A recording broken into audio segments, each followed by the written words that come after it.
I'm Victoria, and this is What Victoria Read.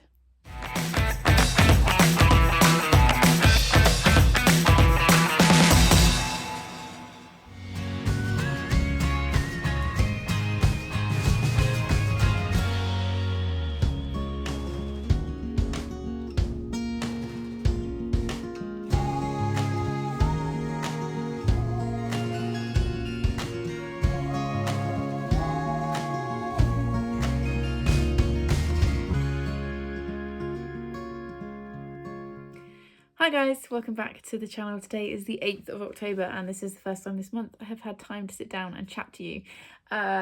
It's the end of another busy week. It's Friday, we're in dress down today because we had a mufti day for charity, which is why I'm wearing one of my rainbow jumpers. And yeah, I've got some books to talk to you about. I've got 2 books I finished reading and then I've been gifted 3 books this week, which has just been like really amazing, and I didn't open any of them on camera, so I do apologise. Anyway, the first book that I finished is, I had to write it down on a post-it note because that is the state of my brain just now, Girl A by Abigail Dean. I listened to this on audiobook via Scribed, and it's sort of a thriller. I think it's more literary fiction, but it's being sold as a thriller, so I guess I'll say it's a thriller. And we're following a girl called Lex, a woman called Lex, who doesn't want to talk about her family. She doesn't want to talk about her parents or her siblings, but at the start of the book her mother dies and she kind of gets sucked back into what happened when she was growing up, and she was a survivor of massive abuse. Her house was known as the House of Horrors, and what happened to her and her siblings made national news, and she was known as Girl A. She was the one that managed to escape and go for help, and it's basically about what happens as she kind of gets drawn back into the web of her family. It's about sibling relationships, it's about grief, it's a lot about therapy, and obviously trauma and recovery and what recovery looks like. And I really enjoyed it. I gave it 4 stars. It is absolutely brutal. It is not for everybody and it's not for the faint-hearted. But there was something beautiful about the way it was written, and I think it's a debut novel, which makes it even more impressive, and I will definitely be looking for more from the author. And I really liked the way that therapy is discussed and how recovery isn't linear. There's a lot of like ups and downs. And yeah, I just thought it was really cleverly done. I did spot the twist quite early on, but that's okay, that happens to me a lot. And I had a few pacing issues with it in the middle, which is why it was a 4 not a 5, but I did thoroughly enjoy it. I really recommend the audiobook. The narrator's great. Content warnings, lots of them. Child abuse, trauma, death of a child. There's quite a graphic description of childbirth and the kind of related physical trauma of that. PTSD. What else? It's probably enough to be getting on with, isn't it? It's very, very dark, but I really enjoyed it. So that was a 4 star. And then I read the first of my Leanne books, which was 3 Hours by Rosamond Lupton. If you saw my TBR, which I'll link in the description, I said I was going to read these in the order that Leanne had given them to me, which means I should have started with The Year of the Witching, and I have, and I'm about halfway through that one, but that's quite slow paced and it's taken me a while, so I was reading this alongside it because I like to have at least 2 or 3 books on the go at a time. And this is the first one I finished, and this was also very dark and very intense. This is a thriller, but it's kind of, again, it's like a lit fic thriller about a school shooting in a Somerset school, and I work as a teacher in a Somerset school, so this was very close to the bone. And it's all, as you would expect from the title, it all takes place over 3 hours. We are following numerous different perspectives, and I just thought, sorry, itchy nose, I thought it was absolutely fantastic. I first saw this on Emma's channel from Drinking by Myself. She absolutely loved it. Then Leanne picked it up, read it, won't stop talking about it, and now I'm jumping on that same bandwagon. This was a 5 star for me. I just thought it was fantastically done. I did know the twist because I actually watched Emma's spoiler thriller video thing, which I will find a link in the description, because I wasn't really planning on reading this because of the subject matter, but then having watched that video I was so intrigued that I put it on my wish list. And then I got 2 copies of this actually for my birthday. I was kind of gifted it a couple of times for my birthday, and then Leanne's like obviously put it on my TV, so I was like, okay, I'm reading it. But the fact I knew the twist, only one of the twists to be fair, didn't ruin it for me. And I think I probably would have spotted that twist quite early on. Again, it's just because I read loads of thrillery books. This did make me cry, I will say. I think if you work in a school setting, it might be a bit close to the bone. And for me, like, we recently at my school did a lockdown drill, which is where we practiced what we would do if there was danger on site. And yeah, like, reading especially the first couple of chapters of this made me quite tearful and quite emotional. And what she's done really well, I don't know if she was a teacher previously, but she's really got the perspective of the teachers perfectly. Yeah, and it was that thought with me, it was like, wow, what would I do if I was the adult that those kids are looking to for direction? What would you do? And yeah, I thought it was brilliant. It's not perfect, but I have this feeling it's just going to stay with me for ages. So it had to be a 5-star. Had to be a 5-star. So we're off to a good month. Good start of the month for reading. And then I was sent 3 presents this week, and I didn't open any of them on camera because I've been like buying stuff online, and I thought it was other stuff. I didn't realise it was a kit. Any of these were gifts. So sorry for not opening them on camera. But yes, the lovely Chloe from Chloe Reads Books sent me His Only Wife by Peace Adzo Mehdi. This was a copy that Chloe was sent because she was on the blog tour, I think, or the read along or something, and she said she left me this little note inside. She's so cute. To Victoria, a little gift to remind you that you're absolutely smashing it. I really think you'll enjoy this one. Love, Chloe. And when we met up last month, she mentioned that she was unhauling it and asked if I would like it, and I was like, oh yes please. And then she actually did send it my way, so that was really sweet. And I was having a particularly hard day when I opened this parcel, so it did make me weep a little bit. Happy tears. And look how gorgeous this cover is. I don't even know that much about it. I know that it's literary fiction, and it's about a couple, and then his family pressure him into taking a second wife, I think because his first wife can't have children or hasn't had children yet or something. And yeah, we're gonna see what that's like. I'm losing my voice after a week of teaching. And then another gift that was sent to cheer me up. I was clearly whinging too much online this week, so I'm sorry guys. From Laura, Laura and her bookish thoughts. She sent me Amari and the Night Brothers by B.B. Alston, which was on my wishlist because Gavin from How to Train Your Gavin, yeah, that is his channel. Why did I have a sudden space for a minute then? Has raved about this book all year, and so I finally put it on my wish list. And then Laura sent it to me with this really lovely note. It says, it's time for some R&R, and then in brackets, read and relax. You're doing a fabulous job and your students are lucky to have you. 3 weeks to go. You've got this, from Laura. And it was just, again, such a well-timed and really sweet present.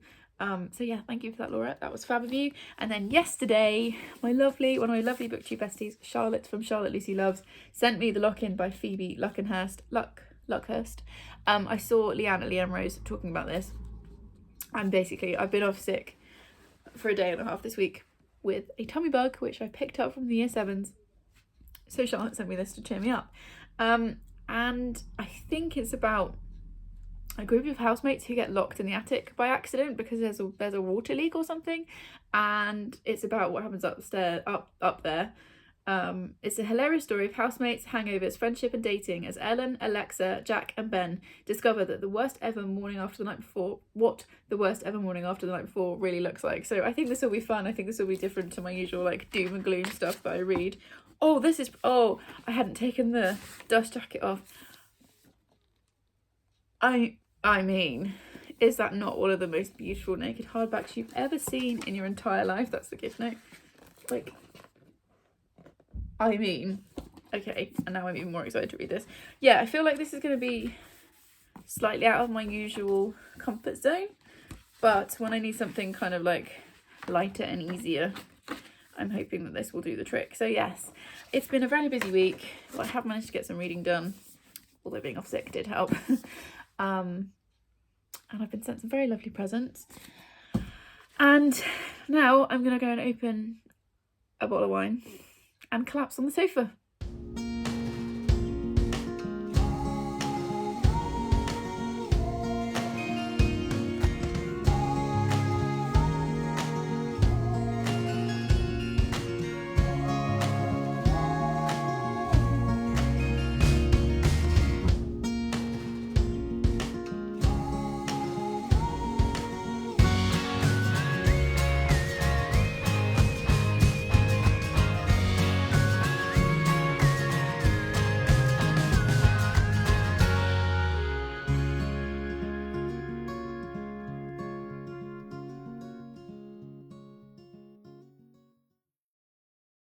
it's the 10th of October, and as you've seen, we've had an absolutely lovely weekend this weekend.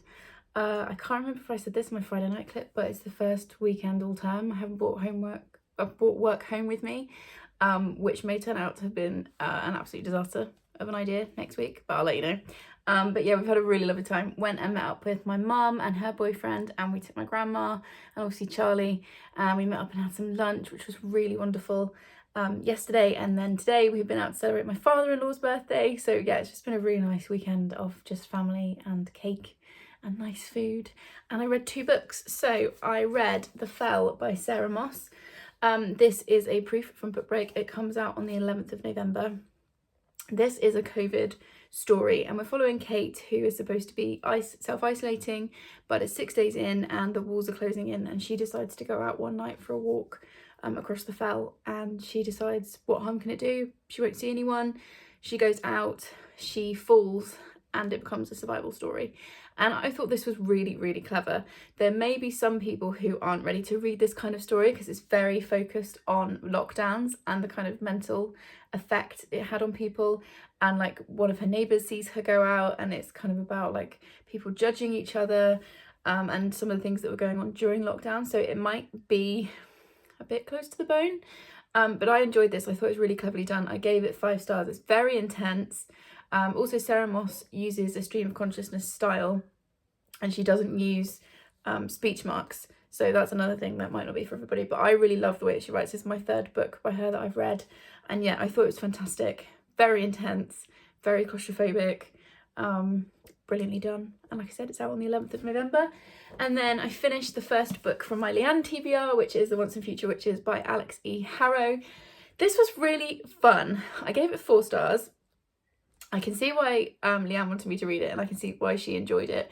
And it's kind of an alternative history, it's alternative historical fiction, I guess, with a bit of fantasy because we've got the witching element in it.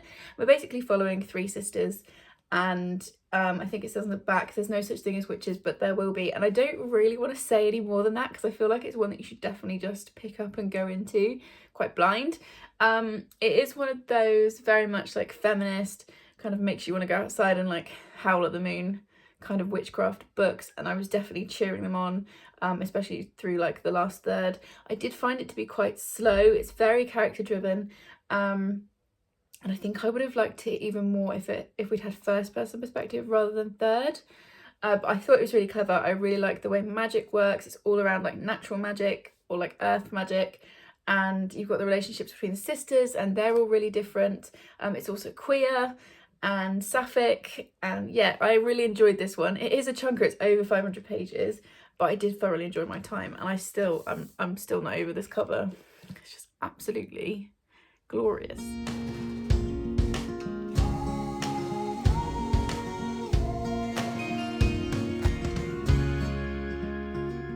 It's the 16th of October. The weather has gone really autumnal. I've got my jumpers out. I literally had to text Charlotte this morning and be like, which jumper do I wear first? Because I have such an extensive collection. And I'm feeling super cozy. I'm also super tired. And as you can probably hear from my voice, I've had this weird like cough, wheeze, cold thing this week. It's not COVID. I've taken so many COVID tests. It's definitely not that. But I just sound a little bit husky. And we've got 1 more week and then it'll be half term. So that's nice. I love my job, but I am so ready for a break. And yeah, this weekend we don't have Charlie. I managed to work it so that I haven't brought any marking home this weekend, which again might be a big mistake for next week, but we'll worry about that next week. And Gary and I are just going to have a couple of dates this weekend, going out for brunch this morning, and then he's taking me to Waterstones, which I'm very excited about, although I really don't need any more books. But I do have a gift voucher for my grandma for my birthday, so I might see if Waterstones have the Song of Achilles edition, because that might be nice. Because I do this weird thing, like with book vouchers, I feel like I need to choose books that I'm definitely going to keep, especially when it's from my grandma. So I might have a little browse at the books already own and see if there's any pretty additions that I want to add to my collection. But yeah, that's what we're doing today. And then tomorrow we're going to a local antiques fair that we've been talking about going to for literal years. So I'm really excited that we're getting around to that. And yeah, it's just hopefully going to be like a comfy, cozy, chill kind of weekend. But I do have 3 books to talk about. I have got 2 books we finished and 1 DNF. do have to say I'm absolutely loving my reading this month. I feel like I'm on such a roll. I have got 2 books on the go up there. So I'm currently reading Little Stranger by Sarah Waters, and I'm about to start Death Row by Michelle Lyons, which means I've only got 2 books left for my original TBR, which is great. So I actually had to message Leanne this week and be like, could you pick me 2 more? And she has. And if I get to them, I will show you the really fun way that she has selected those books for me. But we'll get to that hopefully later in the month. So the books that I have finished The Office of Historical Corrections by Danielle Evans. I put this on my TBR because it's the oldest one on my TBR. I've had this book. When did this book come out? This came out in March, so I think I've had it since May. And I realised that most people have books on a TBR that have been there for years, but for me, like, it just feels good to get this one done. This is a short story collection and then a novella. The novella is The Office of Historical Corrections. I really enjoyed the short stories. Like, they were mostly 4 or 5 stars, but the actual title story I just didn't connect with at all, and I got a little bit bored. So it's averaged out at a 3-star. I do think she's a beautiful writer. I would definitely look for more of her short story writing. And these are all about race and identity and family and grief. And the short stories I think are beautiful. And I'm sure other people would enjoy The Office of Historical Corrections more. For me, it was just a little bit too slow. And I just didn't quite get into it. But yeah, I gave that 3 stars. And I'm also just happy to have it off my TBR. I've read it. It's done. It's all good. So there's that one. I then DNF'd Witchlight by Susan Fletcher, and I feel bad for this because I know it was one that Leanne was particularly excited for me to read because she's read is it Eve Green? Yeah, Eve Green, and loved it, and she's too scared to pick this one up because she loved that one so much, so she wanted me to be like advance party and read it for her. I got 100 pages into this. It's beautifully written. If you want descriptions of Scottish Highland landscape, this is a great book, but I was bored senseless because nothing was happening. It was just kind of really going around in circles. It was just not for me, and also like the text on the page is tiny, and I just couldn't get into it, so I've DNF'd that one. And then I absolutely loved And Then There Were None by Agatha Christie. This was gifted to me by the wonderful Hilary at Melted Books for my birthday. I listened to this on audiobook and it was so fun. I would really recommend the audiobook if you have Scribed, or Scribd, or whatever, however you say it.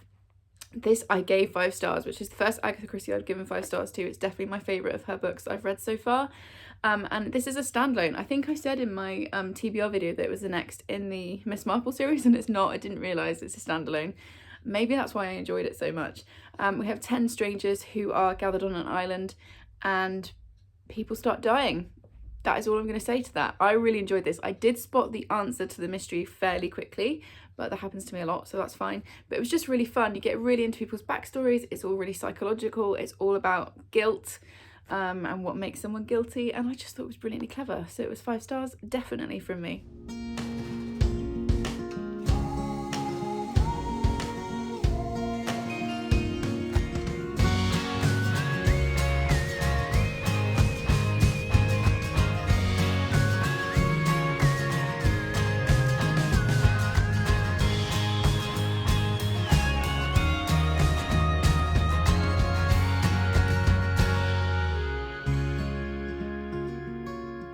It's the 17th of October, and as you saw, we had such a lovely day yesterday. We were just on our way out to the flea market, but I also watched Chloe from Chloe Reads Books' latest unhaul video, which I will link in the description of this one, yesterday, and it just made me want to go through my TBR shelf again. And as you can see, I've now managed to get the top 2 shelves with the books this way instead of this way, because whilst I am still in absolute awe from all the books I got sent for my birthday and so grateful for them, I really hate having them stacked this way.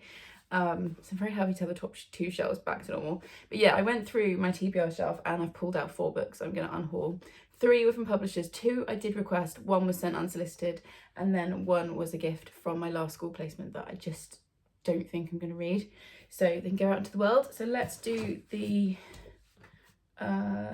publishers first. So the one that I was sent unsolicited was The Glass Hotel by Emily St. John Mandel, and I just don't think I'm going to want to read this one. I really enjoyed Station 11 by her, but I just don't think I'm in the mood for this kind of read anymore. And yeah, it was sent unsolicited by Picador because I was part of their online showcase thing, which was great. And they also sent me Sex, Robots and Vegan Meat in that pack, which I loved. But I read the first few pages of this and I'm just not feeling it, so it's going. I was also sent by Book Break Scary Smart by Mo Gordat. This is the proof copy. This came out on the 30th of September.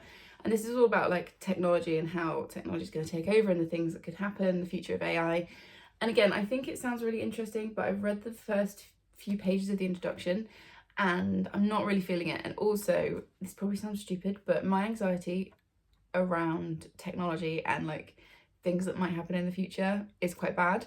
So I just don't think that this is one for me either. So that's going. And then finally, I was sent The Crimson Vial by Herschel. I was sent this by the indie publisher. I think this from the States. It doesn't have a publisher on it, or self-published. They contacted me anyway and asked if I'd like it via Instagram, which was really lovely. And it does sound interesting because it's 4 women found dead in the woods, and at the centre of it all, the Crimson Vial. But again, I've read the first few pages and I just wasn't feeling it. And I've got so many books to read that, yeah, this one can just go out into the world and hopefully somebody else will enjoy it. And then a book that I was sent from my last school placement, not the school I'm working at now, but the school I was on placement for most of the year, is Shuggy Bane by Douglas Stewart. And I know loads of people have loved this. It won the Booker Prize in 2020. But again, I read the first few pages yesterday and yeah, it wasn't like on my wish list or anything. It was just a, you know, kind gift for the end of my placement. But yeah, I'm just not feeling it. So they are gonna go out into the world.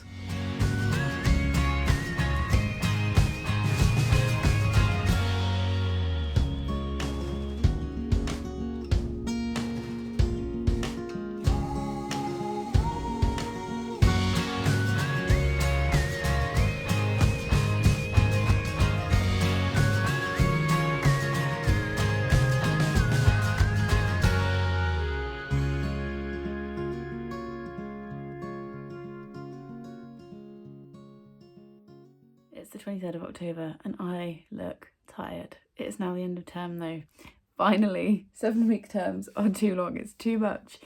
I haven't filmed any clips this week. All the clips that you've just seen were from last Sunday when we had such a lovely time at the flea market. It was absolutely vast.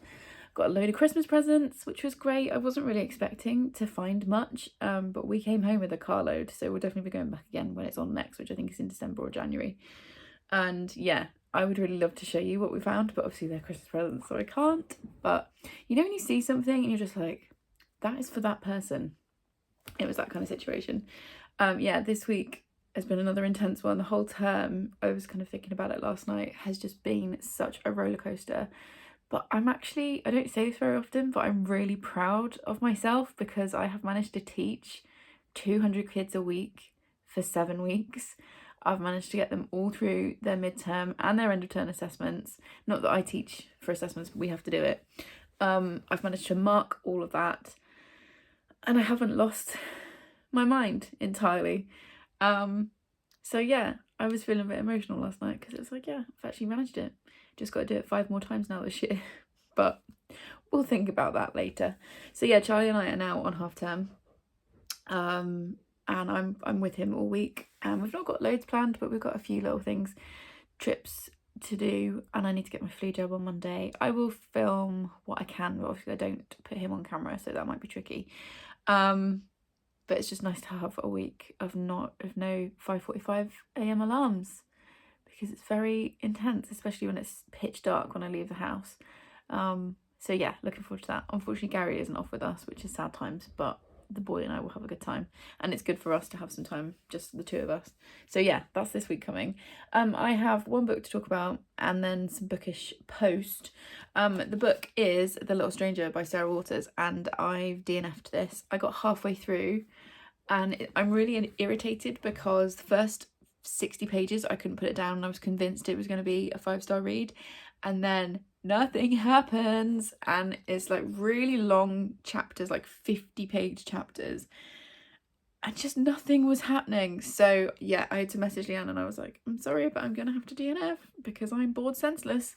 I think I will watch the TV adaptation though, because I'm intrigued enough by the story to kind of want to know what happens, but I can't be bothered to read it.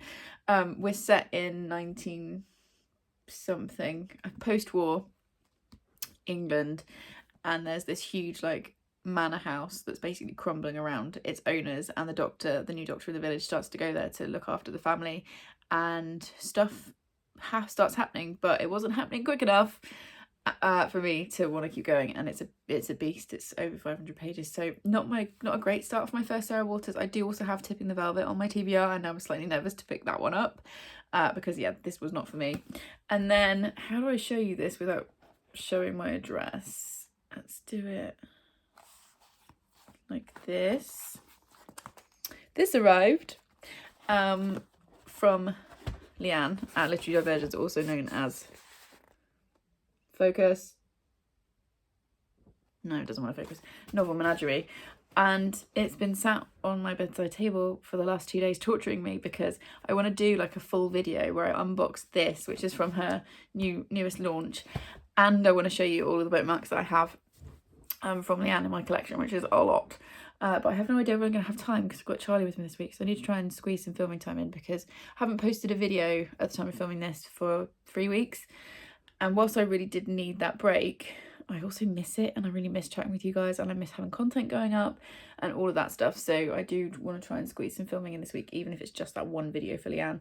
Because yeah, I'm really excited to see what's in here. I'm not spun at all. I've paid full price for all of it, but I actually can't remember what I ordered because I got into a bit of a like ordering frenzy when her launch went live, because it happened to be the same day I got my first paycheck as a teacher. So I was like, I am gonna treat myself to all of the bookish goodies. So yeah, so that's what's been going on. DNF to book, being tortured by not being able to open this, and I'm gonna go and enjoy a nice weekend with my boys, and then a week off with the kiddo.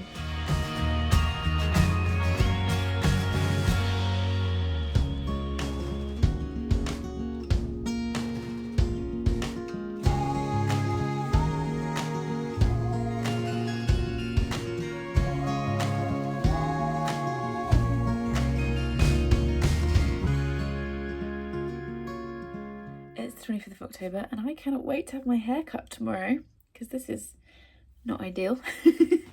As you saw, we had a really nice weekend. We went to see No Time to Die at the cinema, and I was really excited to be in a cinema because I haven't been in one since the very start of the pandemic, or just before the pandemic happened, the first lockdown and stuff.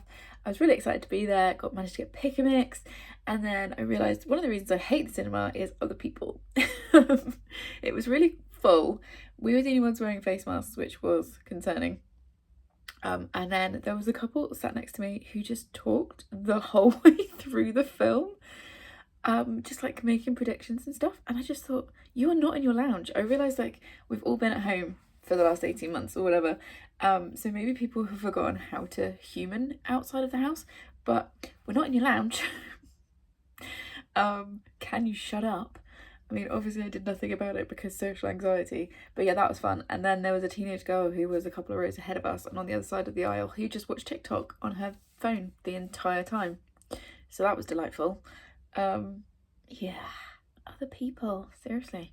The film was good, surprising, and I'm amazed I've not seen spoilers for the end. But yeah, it was okay. And then we had a nice kind of chill day yesterday. I did all the housework and cooked a roast and then curled up and read. So yeah, it was a nice day.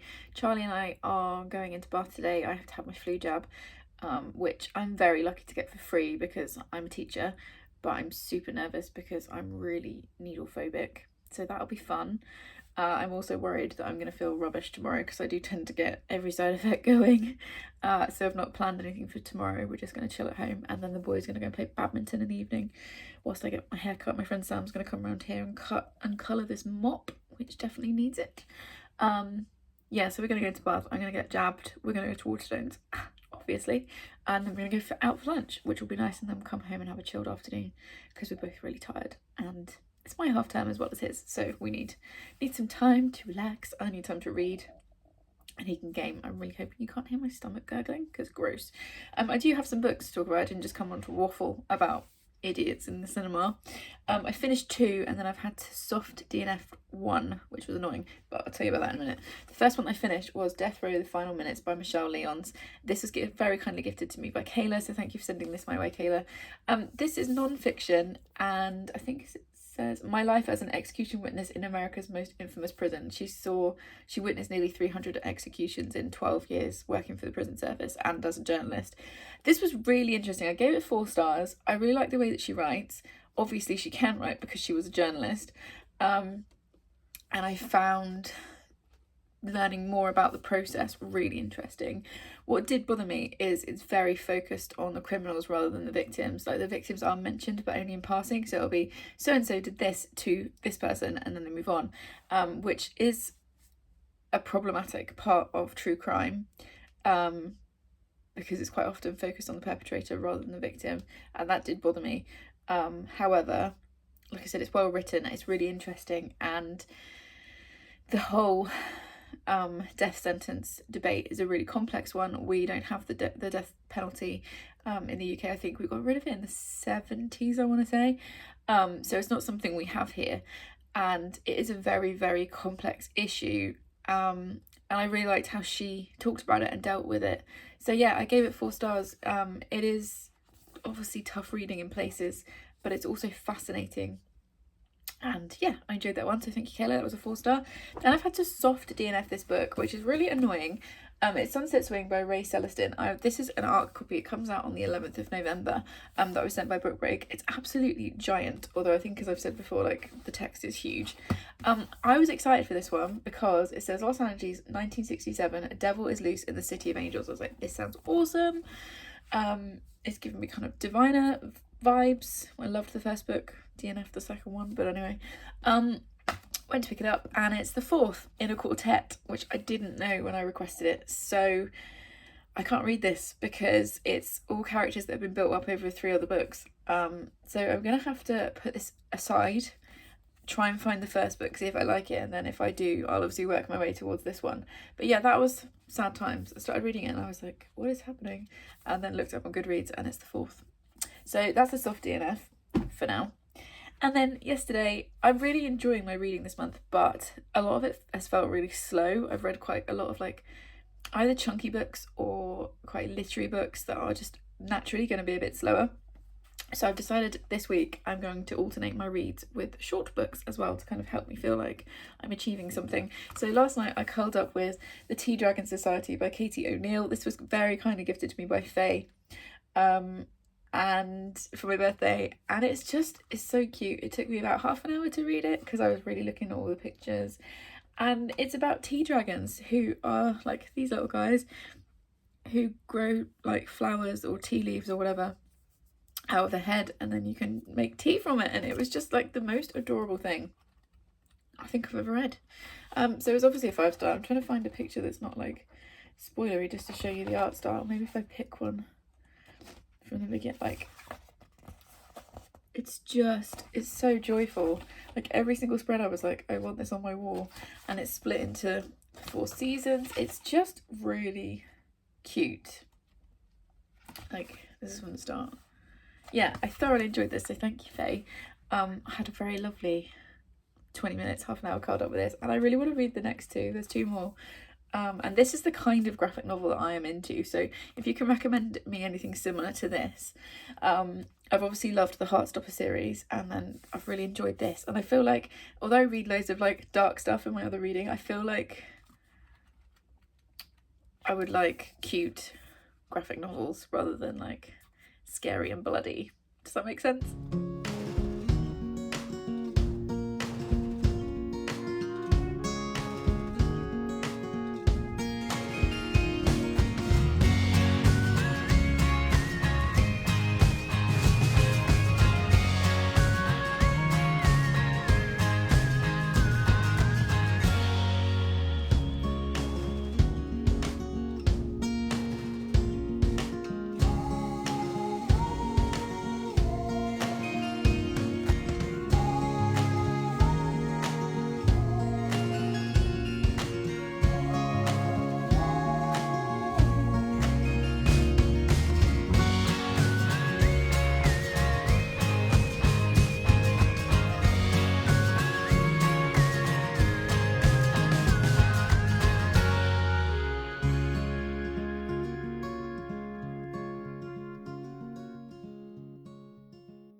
It's the 28th of October, and as you can see, I have fully embraced the slug half-term life. We're having a really nice time, Charlie and I haven't shown my face for a couple of days because I had my flu vaccine on Monday and I have felt rough as anything. Don't get me wrong, I am really grateful to have it because I'm a teacher. I get it free on the NHS, which is great. But yeah, I felt dog rough all week. Just like really bad headaches and achy all over and just kind of low level. So yes, that's why you haven't seen my face. But we have managed to have a nice time. We went into Bath on Monday after my jab and had a little mooch about, went to Waterstones. I didn't buy anything. Bought a book for Charlie. He's looking for historical fiction set in World War I and World War II. So if you've got any recommendations, please drop them in the comments. He doesn't want books where kids get evacuated and then go on an adventure. He wants to be like in the thick of the war. He's already read War Horse, so don't recommend that one. But any others, the book that he chose was When Hitler Stole Pink Rabbit by Judith Kerr, which is great. And I think he's enjoying it so far. So yeah, any recommendations like that, he's really into at the moment. Yeah, so we went to Waterstones, we went to Giraffe for lunch, which was really lovely. And then what did we do on Tuesday? Tuesday we didn't do much because that's when I felt really poorly. Actually, we didn't do anything, we just hung out at home all day, and then the boys went and played badminton in the evening, and I had my hair cut and coloured, so it's no longer like 3 different shades.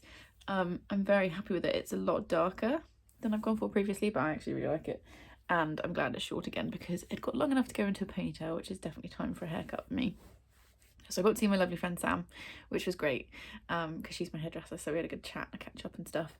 And then yesterday we went to the tip, very glamorous, but it needed to be done. And then in the afternoon we went to the pumpkin patch. Well, we used Gary's lunch break to go to the pumpkin patch so he could come with us, picked our pumpkins, and we're going to carve them tonight. So I'll try and put some clips in of our carvings. I'm terrible at it. The boys are much better. I don't really have the patience for it, but I do enjoy the process. So yeah, and today we are going back to the cinema, Charlie and I, to see Addams Family 2, which is great because I really enjoyed the first film. And then we're gonna have some lunch, and then we're gonna come home and crash out because again I'm just feeling a bit ugh, and he's also tired after his first term at secondary school. Also I realised a month today he turns 12, which is outrageous. But yeah, in between all of the activities and feeling rubbish, I have finished 4 books, which is why I came on here to tell you. I've also been gifted a book. So Sam, when she came around, bought me my birthday present around, and she was very apologetic for the fact that it was 2 months late, but I've not seen her, so it's fine. But part of my present was this book, What Is Your Cat Really Thinking, by Danny Boy and Sophie Johnson, and it's just one of these really funny like flick through cartoony books. So yeah, I'm definitely gonna have a little read of this. I'm not going to include it on my GoodReads because it's really not like enough of a book. It's more of a picture book. But I am gonna have a little read of this, and then if it's appropriate, it'll probably end up in Charlie's collection because he is the king of the cat people in our house. So yeah, I had that one come in, which is really fun. And then yeah, I finished 4 books. I'm on such a roll. I think I will finish at least 1 more this month, possibly 2, but the second book I've picked for myself is quite a chunker, so I'll probably start it this month and finish it next month. But it was kind of the like easy read I was looking for at the moment. But anyway, the 4 books I have finished: Midsummer Night, #No Filter by William Shakespeare and Brett Wright. This was part of my birthday present from Charlotte at Books and Bargains. She bought it just for the lol factor, I think. This is basically A Midsummer Night's Dream translated into WhatsApp conversations, text chat and emojis. And it was hilarious. I'm teaching this to year 7, not this, I'm teaching the original text to year 7 in the summer term, and it's been a while since I've read the play, and it was just a really fun little refresher, and this will go into my school library, like into my classroom library, because I think the kids will get a real kick out of it, and it gives you the basic story, and will hopefully make it a bit easier for some of them to access. So yeah, I gave it 5 stars because I really didn't know what else to give it. It's not like a great work of literary fiction. I mean, it's obviously based on a great literary work, but for what it is, I think it did it really well. So yeah, I read that, really enjoyed it, gave it 5 stars. Then something a lot more serious was The Manningtree Witches by A.K. Blakemore. So this one and the next one, Catherine House by Elizabeth Thomas. Is that the author? Yeah, there's so many names on the front here. Elizabeth Thomas were books that Leanne from Literature Versions sent me. I texted her about a week ago and was like, I I'm running out of books, could you pick 2 more? And she sent me a text saying, if you start on a Friday, Saturday or Sunday, pick up The Manning Street Witches, and if you start on a weekday, pick up Catherine House, and if you read both by the end of the month, you can control my next reading vlog. And I was like, challenge accepted. So Leanne, I will be texting you with what I would like you to do for your reading vlog, and if any of you guys watching have any ideas for challenges I could set for her, leave those in the comments as well, because it'll be a lot of fun. So yeah, let's talk about these one at a time. So Manning Street Witches I bought when I was in Oxford with Charlotte in the summer. We are in England in 1643. There is civil war raging, and in this small Essex village a child collapses and starts raving and ranting about covens and secrets and stuff, and a man called Matthew Hopkins arrives and starts asking questions, and it's about the witch trials. And I thought this was really interesting. This is a debut novel. I will 100% be reading more from the author and keeping an eye out for it. It's very slow burn, very character driven. Things come together really slowly, like, no pun intended, but like the heat rises very slowly. And yeah, the tension just builds and builds. I did think it had some pacing issues and the ending won't be for everybody, but I really enjoyed it. I gave it 4 stars. I think it was an incredible debut, and yeah, I would definitely be looking for more. And also, can we just talk about this cover, because it is absolutely stunning. If you can hear my cat eating biscuits in the background, I do apologise. And then the other one that I picked up was Catherine House by Elizabeth Thomas. Again, this was one that Leanna picked for me. I loved this. I'd heard really mixed reviews, and for some reason for ages I thought it wasn't for me. And then I saw, I think it was Starla at Starla Reads, read this and rave about it in a review, and I was like, oh, maybe it is for me, and it's definitely for me. I almost gave it 5 stars, almost. I think Aoife sent me this for my birthday. Yes, Aoife from Words of Clover sent me this for my birthday, and it was almost 5 stars. The ending just slightly let it down, but again, it was a debut. I will definitely pick up anything else that this author writes. And this, I haven't even explained it. This is set in a school called Catherine House, where for the 3 years that you're there, it's kind of like an American college. You aren't allowed any contact with the outside world, and in order to access the privilege that comes with being at Catherine House, you have to give up everything. And we follow one student as she enters Catherine House and her time there. And I thought this was fantastic. The world building is amazing. The tension is great. It's very creepy, but in a very slow, is there something happening or is there not kind of way. It reminded me of Madam, which I read earlier this year by Phoebe someone whose name I can't remember now. It reminded me of Only Ever Yours by Louise O'Neill, and it is actually blurred by Louise O'Neill on the front. I just thought it was really clever. It's very dark academia. I thought it was fab, and yeah, I couldn't put it down. And it's one of those books that when I wasn't reading it, I was thinking about it. So if I gave half stars or like quarter stars, I think this would be a 4.75. It's so nearly a 5 star, but not quite. But I'm really excited to pick up whatever she writes next, because she's fab. And then the last book I finished was The Travelling Bag and Other Ghostly Stories by Susan Hill. Susan Hill wrote The Woman in Black, which is one of my favourite ever ghost stories or creepy stories. I saw this in the book barn a few months ago, mostly because the cover attracted me, because look how pretty this is. And I've been saving it for October, so it seemed like, obviously it's October, time to pick it up. But I was really disappointed by this. I gave it 3 stars. It's 4 short stories. I didn't think they were scary at all or even creepy. They were fine, and you know, I read it quickly, and it wasn't boring, but they just weren't anything that I was expecting. And you know, it says other ghostly stories, and they were just kind of a bit mundane. So I think this will end up going back to the book barn, unfortunately. But yeah, 3 stars, and I've read it. So yeah, that's the update for now. And I'm gonna go to the cinema again.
Every time I turn around, you're behind me. Well, that's because I'm a busy boy. I'm going to leave that in. And those are all the books that I read in the month of October. So it's a couple of days into November now, and I'm just coming in my very dressed down way to wrap up this wrap up. So I'm going to quickly do the stats, tell you my favourite and least favourite books of the month, and that's pretty much it. So in October, I read 12 books, which is great. It's one of my most successful months for a while. Well, okay, so I read 20 books in August, but still, it was a really good reading month. I read 3,123 pages, which is 101 per day, which is a bit low for me, but I was also obviously teaching for the first 3 weeks of the month, so we'll let that one go. My average star rating was 4.58, which is really high, so I had a really quality month. My favourite book of the month was Catherine House, and I gave this 4 stars originally, but I can't stop thinking about it, so I think I'm going to have to bump it up to a 5. I mean, I said in my original review it would be like a 4.75, and it isn't perfect, so I'm really torn, but I can't stop thinking about this. Hypnotic is the word. It says here, a hypnotic delight, intoxicating. It just definitely is, and I haven't stopped thinking about it since I finished reading it. So that was definitely my favourite read of the month. My most disappointing was The Little Stranger by Sarah Waters, just because I really loved the first 50 pages, couldn't put it down, was super creeped out, and then I just got so bored. So yeah, that's definitely my most disappointing one, although I can't really say disappointing read because I didn't finish it, but it was the most disappointing book of the month. And then a new stat that I want to include this month, I just want to tell you that my TBR now stands at 66 books, which feels like a lot. I know it isn't in terms of most other booktubers, but it feels like it's getting a bit more under control now, so I feel a bit better about that. So yeah, that is my October reading month. If you got to this point in the video, please leave me a pumpkin emoji because we just had Halloween. Please subscribe if you would like more of this chaos, and I'll see you in the next one. Thanks everyone, bye!